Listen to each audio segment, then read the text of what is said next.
एक समय की बात है, नैसीरन तीर्थ में सैनिकादि 88,000 ऋषियों ने श्री सूत जी से पूछा, हे प्रभु, इस कलयुग में वेद विद्या रहित मनुष्यों को प्रभु भक्ति किस प्रकार मिल सकती है और उनका उद्धार कैसे होगा। हे मुनि श्रेष्ठ, कोई ऐसा तप बताइए जिससे थोड़े समय में ही पुण्य मिले और मनोवांछित फल भी मिल जाए। इस प्रकार की कथा सुनने की हम इच्छा रखते हैं। सबर शास्त्रों के गाता सूत जी बोले, हे विष्णु, मैं पूजिया आप सभी ने प्राणियों के हित की बात पूछी है, इसलिए मैं एक ऐसे श्रेष्ठ व्रत को आप लोगों को बताऊंगा जिसे नारद जी ने लक्ष्मी नारायण जी से पूछा था और लक्ष्मीपति ने मुनि श्रेष्ठ नारद जी से कहा था। आप सब इसे ध्यान से सुनिए। एक समय की बात है, योगी राज नारद जी दूसरों के हित की इच्छा लिए अनेकों लोकों में घूमते हुए मृत्यु लोक में आ पहुँचे। यहाँ उन्होंने अनेक योनियों में जन्म पराए सभी मनुष्यों को अपने कर्मों द्वारा अनेकों दुखों से पीड़ित देखा। उनका दुख देख नारद जी सोचने लगे कि कैसे यत्न किया जाए जिसके करने से निश्चित रूप से मानव के दुखों का अंत हो जाए। इसी विचार पर मनन करते हुए वो विष्णु लोक में गए। वहाँ वो देवों के ईश्वर भगवान नारायण की स्तुति करने लगे, जिनके हाथों में शंख चक्र गदा और प्रद्युम्न थे, गले में वरमाला पहने हुए थे। स्तुति करते हुए नारद जी बोले, हे भगवान, आप अत्यंत शक्ति से संपन्न है। मन और वाणी भी आपको नहीं पा सकती है। आपका आदि मध्यम और अंत नहीं है। निर्गुण स्वरूप दृष्टि के कारण भक्तों के दुख को दूर करने वाले आपको मेरा नमस्कार है।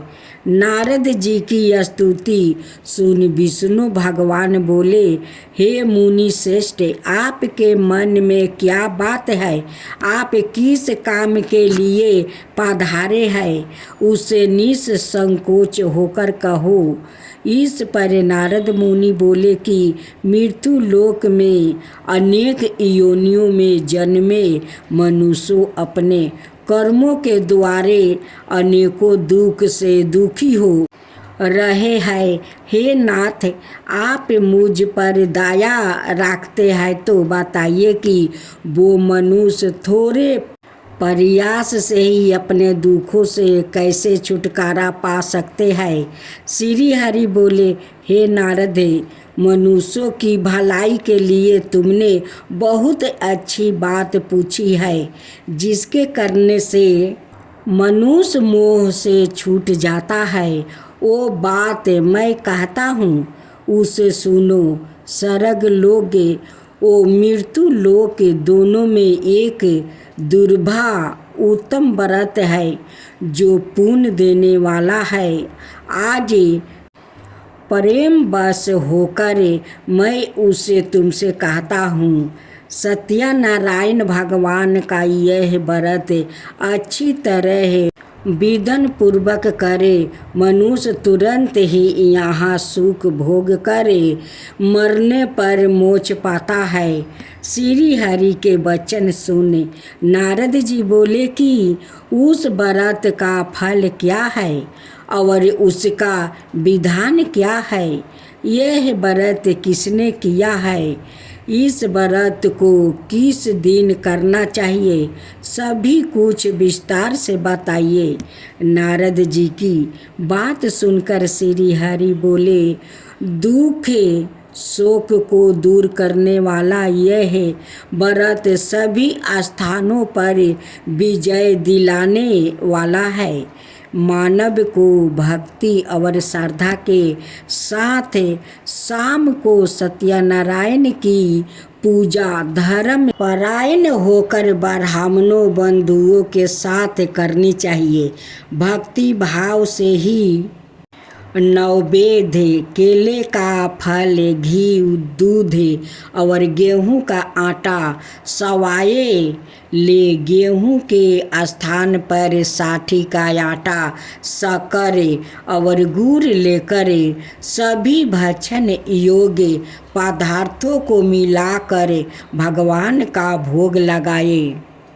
ब्राह्मणों सहित बंधुओं को भी भोजन कराए। उसके बाद सवाए भोजन करे। भजन कीर्तन के साथ भगवान की भक्ति में लीन हो जाए। इस तरह से सत्यनारायण भगवान का यह व्रत करने पर मनुष्य की सारी इच्छाएं निश्चित रूप से पूरी होती है। इस कली काल अर्थात कलियुग में मृत्यु लोक में मोक्ष का ही एक सरल उपाय बताया गया है।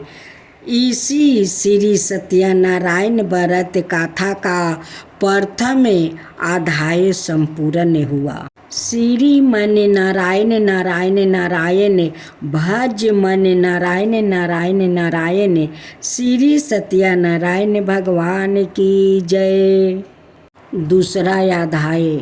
सूत जी बोले, हे ऋषियों, जिसने पहले समय में इस व्रत को किया था उसका इतिहास कहता हूँ, ध्यान से सुनो।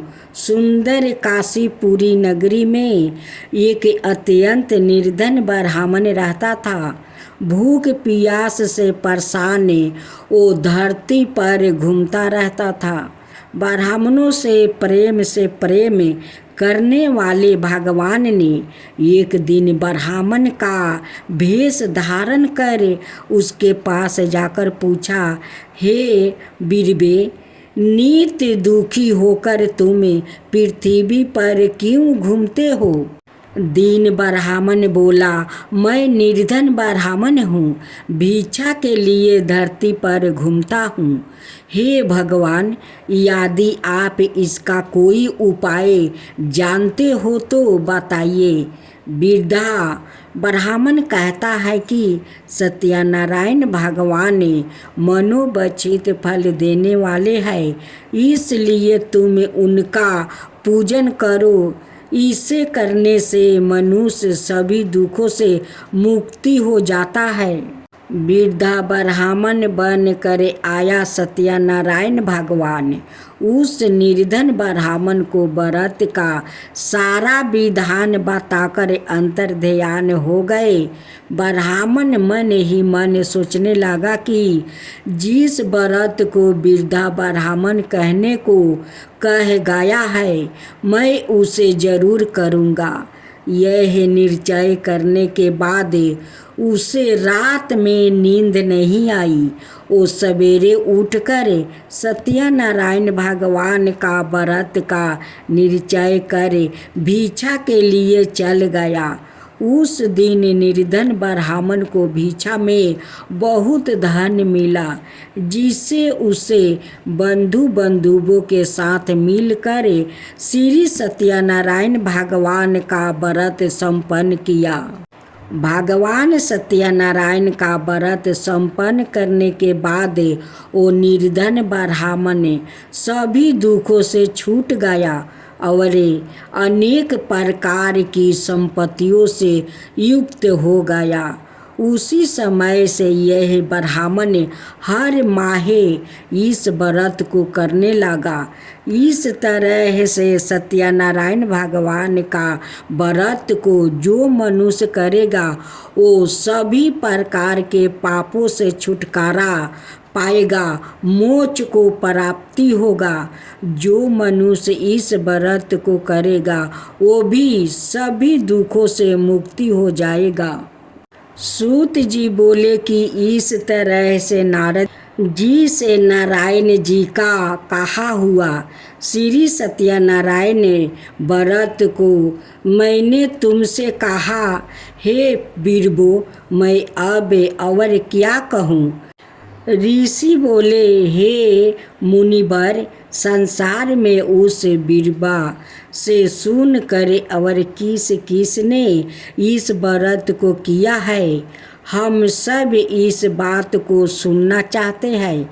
इसके लिए हमारे मन में श्रद्धा का भाव है।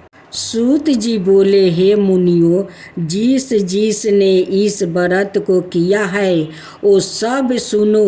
एक समय यही बीरबा धन ईश्वर के अनुसार अपने बंधुओं के साथ इस व्रत को करने को तैयार हुआ। उसी समय एक लकड़ी बेचने वाला बूढ़ा आदमी आया और लकड़ियाँ बाहर रख कर अंदर ब्राह्मण के घर में गया। प्यास से दुखी वो लकड़हारा उनको व्रत करते देखा।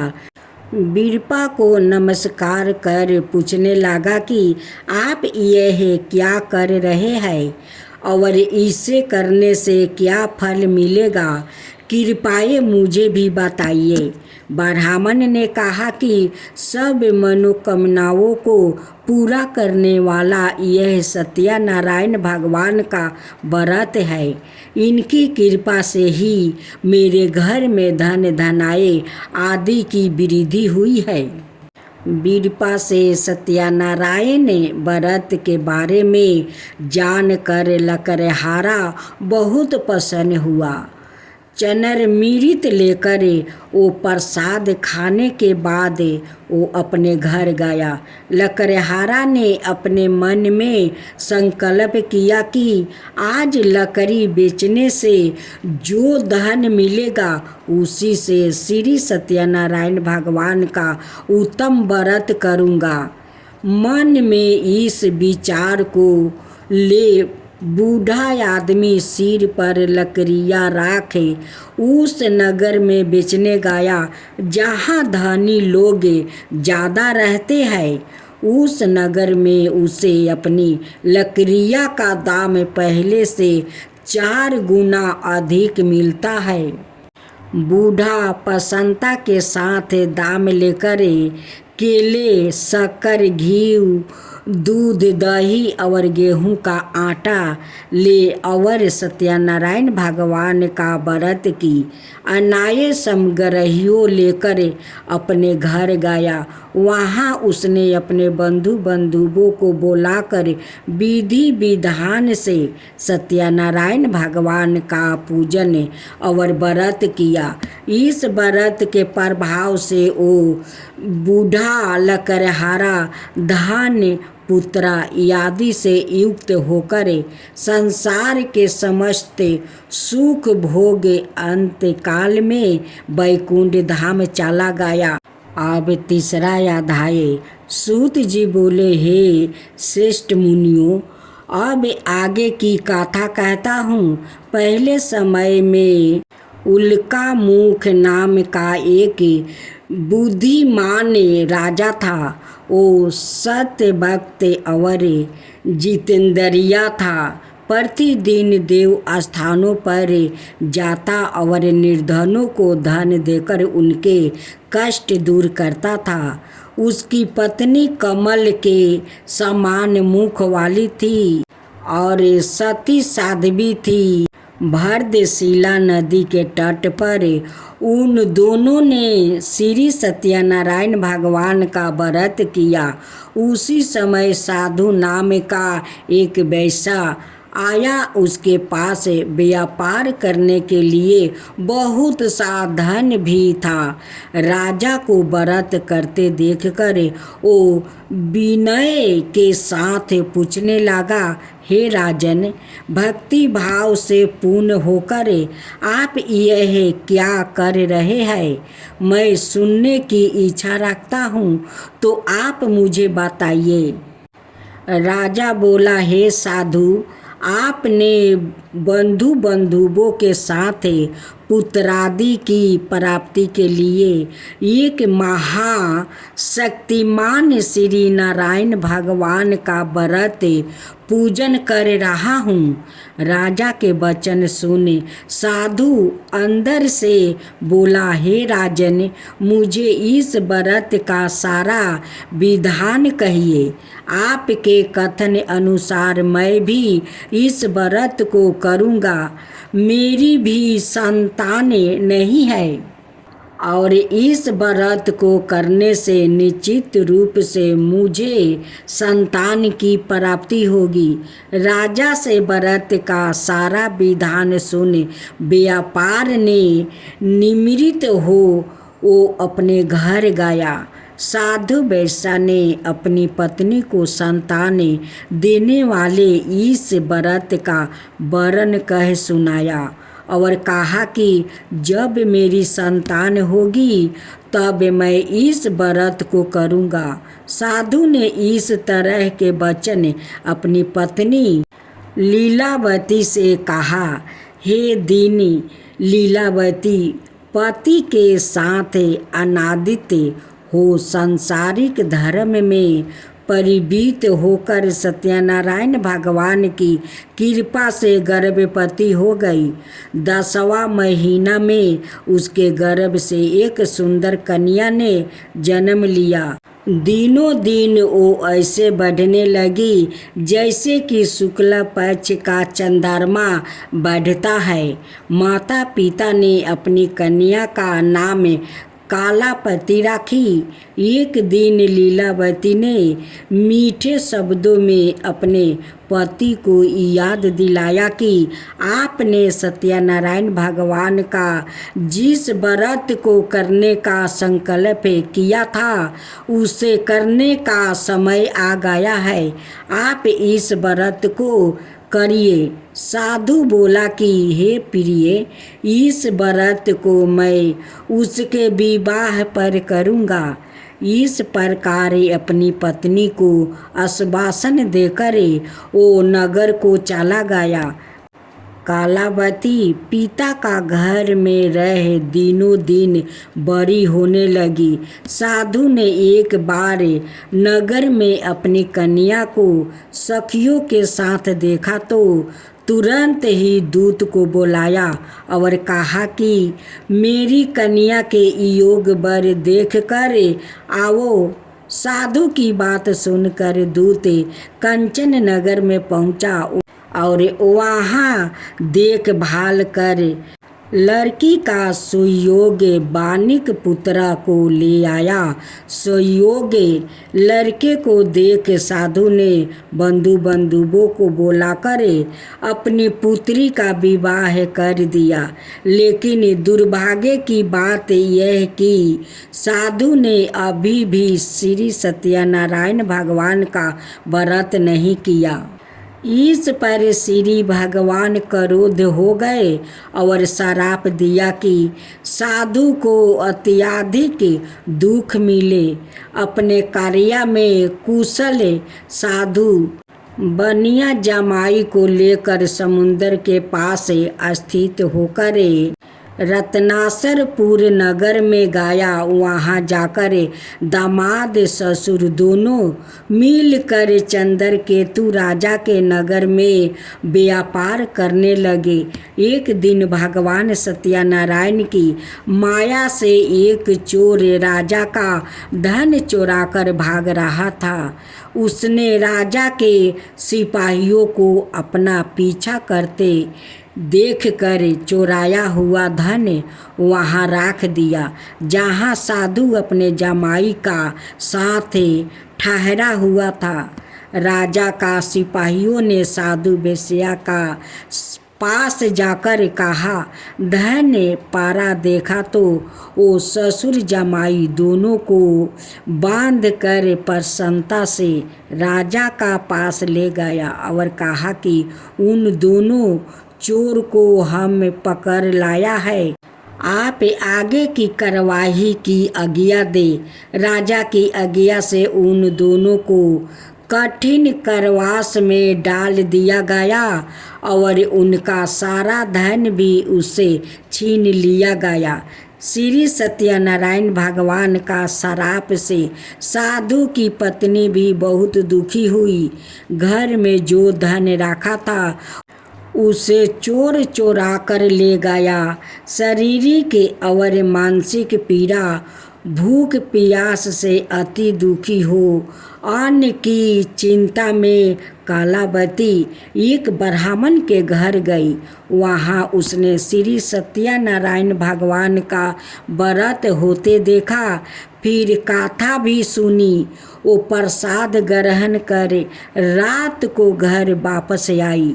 माता ने कालापति से पूछा कि हे पुत्री, अब तक तुम कहाँ थी, तेरे मन में क्या है? कालावती ने अपनी माता से कहा, हे माता, मैंने एक ब्राह्मण का घर में श्री सत्यनारायण भगवान का व्रत देखा है। कन्या के वचन सुन लीलावती भगवान की पूजन की तैयारी करने लगी। लीलावती ने परिवार बंधुओं सहित सत्यनारायण भगवान का पूजन किया और उससे वर मांगा कि मेरे पति और जमाई शीघ्र घर आ जाए। साथ ही यह भी प्रार्थना की कि हम सबका अपराध क्षमा करें। श्री सत्यनारायण भगवान इस व्रत से संतोष हो गया और राजा चंद्रकेतु को सपने में दर्शन देकर कहा, हे राजन, तुम उन दोनों वेश्या को छोड़ दो और तुमने उनका जो धन लिया है उसे वापस कर दो। अगर तुमने ऐसा नहीं किया तो मैं तुम्हारा धन, राज, संतान सभी को नष्ट कर दूंगा। राजा को यह सब कहकर भगवान अंतर्ध्यान हो गए। प्रात काल सभा में राजा ने अपना सपना सुनाया। फिर बोले कि बानिक पुत्रा को कैद से मुक्त करे सभा में लाओ। दोनों ने आते ही राजा को प्रणाम किया। राजा मीठी वाणी में बोला, हे महानुभावों, भागे बस ऐसा कठिन दुख तुम्हें प्राप्ति हुआ है, लेकिन अब तुम्हें कोई भय नहीं है। ऐसा कहे राजा ने उन्हें दोनों को नए वस्तु भूषण भी पहनाया और जितना धन उनका लिया था उससे दोगुना धन वापस कर दिया। दोनों वेश्या घर को चल दिया। श्री मन नारायण नारायण नारायण, भज मन नारायण नारायण नारायण। श्री सत्यनारायण भगवान की जय। चौथा अध्याय। सूत जी बोले, वेश्या ने मंगल चार कर अपनी यात्रा आरंभ की और अपने नगर की ओर चल दिया। उनके थोड़ी दूर जाने पर एक दंडी वेशधारी श्री सत्यनारायण ने उसे पूछा, हे साधु, तेरी नाव में क्या है? अभिमानी के हंसता हुआ बोला, हे दंडी, आप क्यों पूछते हो? क्या धन लेने की इच्छा है? मेरी नाव में तो बेल पत्ते भरे हुए हैं। वैसा के कठोर वचन सुन भगवान बोले, तुम्हारा वचन सत्य हो। दंडी ऐसे वचन कहे वहाँ से दूर चला गया। कुछ दूर जाकर समुंदर के किनारे बैठ गया। दंडी के जाने के बाद साधु वेश्या ने नित्य क्रिया के पश्चात नाव को ऊंची उठाते देख कर अचंभा माना और नाव में बेल पत्ते आदि देख वो मूर्छित हो जमीन पर गिर पड़ा। मूर्छित खुलने पर वो अत्यंत शोक में डूब गया। तब उसका दामाद बोला कि आप शोक ना मनाए, यह डंडी का श्राप है, इसलिए हमें इनकी शरण में जाना चाहिए, तभी हमारी मनोकामना पूरी होगी। दामाद की बात सुनकर वो डंडी के पास पहुंचा और अत्यंत भक्तिभाव से नमस्कार करके बोला, मैंने आपसे जो जो असत्य वचन कहे थे उनके लिए मुझे क्षमा दे। ऐसा कहकर महान शोकतूर हो रोने लगा। तब दंडी भगवान बोले, हे मानिक पुत्रा, मेरी आज्ञा से बार बार तुम्हें दुख प्राप्ति हुआ है।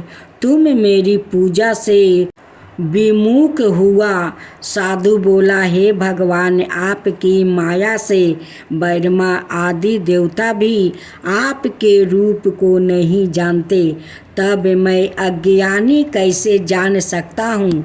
आप प्रसन्न होइए, अब मैं समर्थ के अनुसार आपकी पूजा करूँगा। मेरी रक्षा करो और पहले के समान नौका में धन भर दो।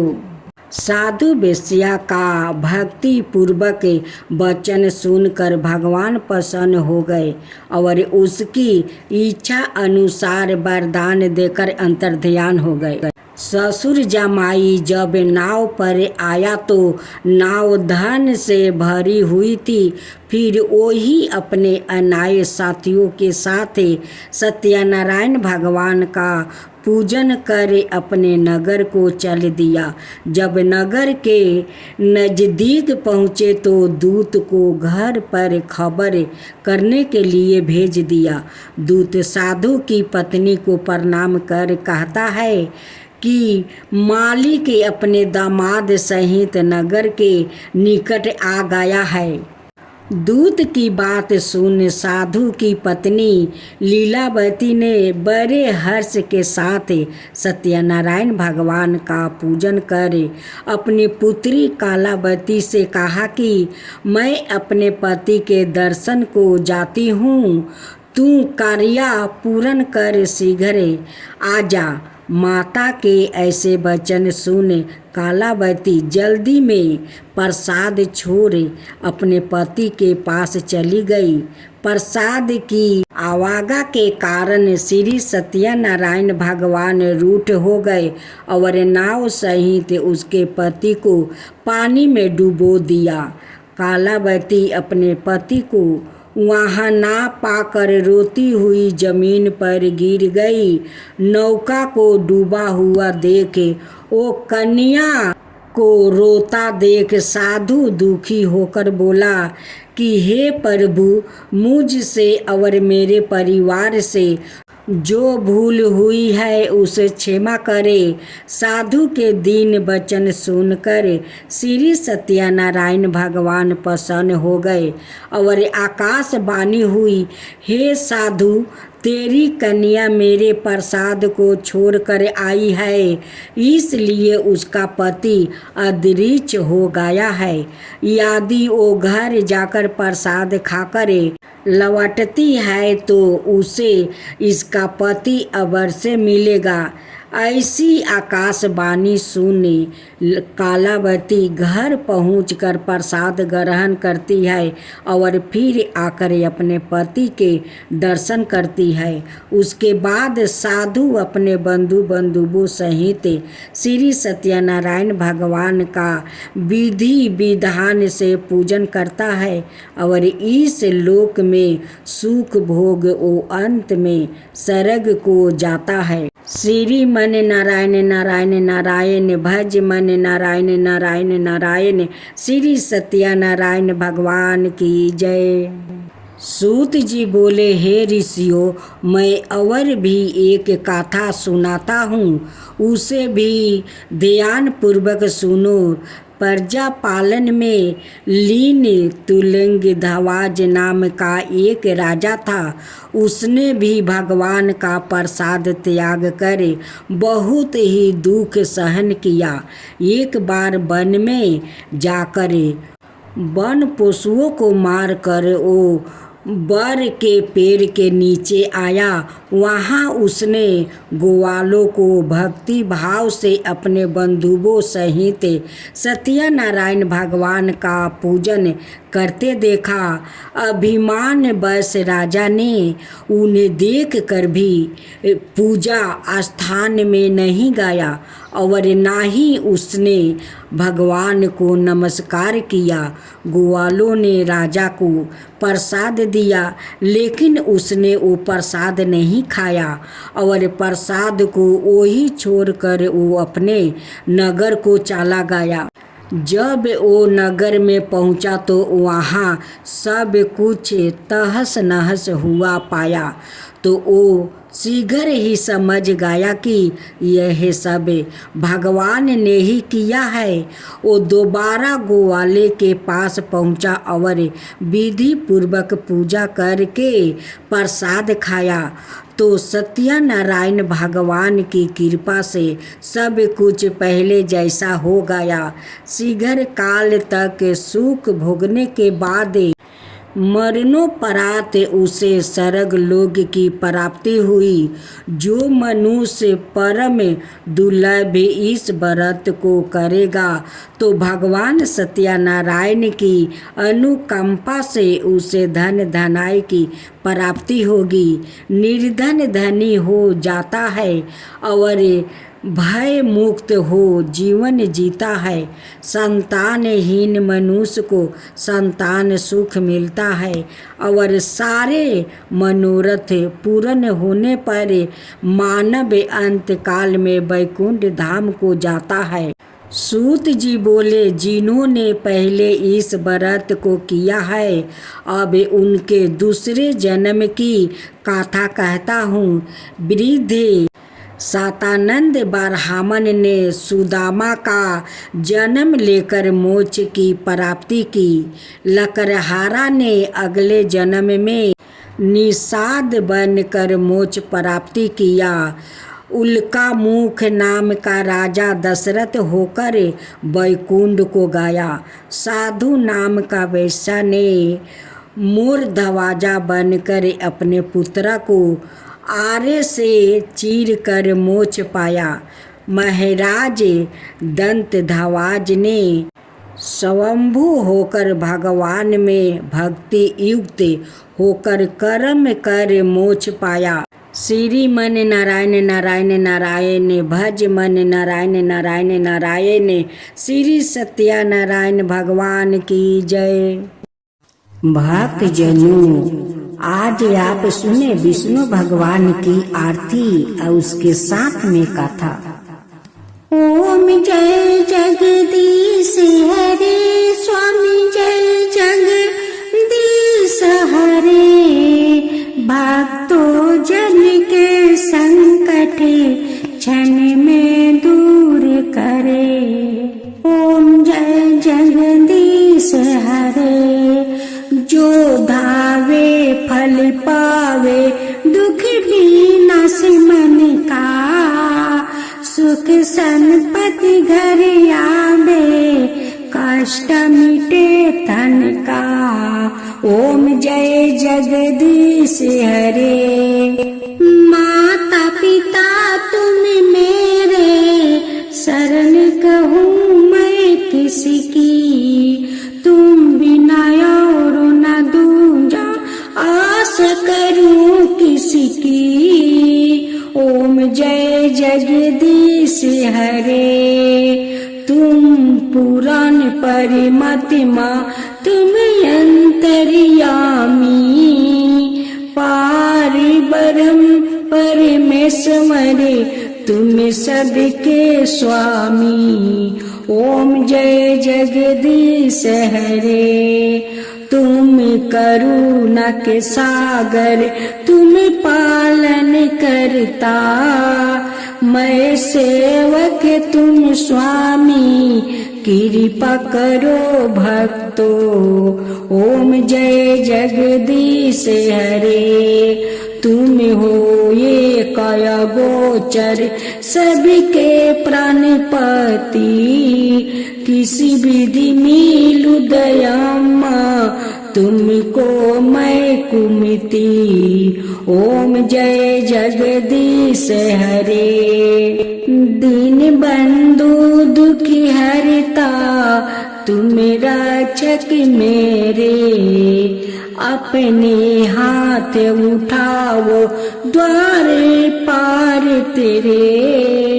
ओम जय जगदीश हरे। विषय विकार मिटाओ पाप हरो देवा, श्रद्धा भक्ति बढ़ाओ संतन की सेवा। ओम जय जगदीश हरे। श्री जगदीश जी की आरती जो कोई नर गावे, कहत शिवानंद स्वामी सुख संपत्ति पावे। ओम जय जगदीश हरे। स्वामी जय जगदीश हरे। स्वामी जय जगदीश हरे।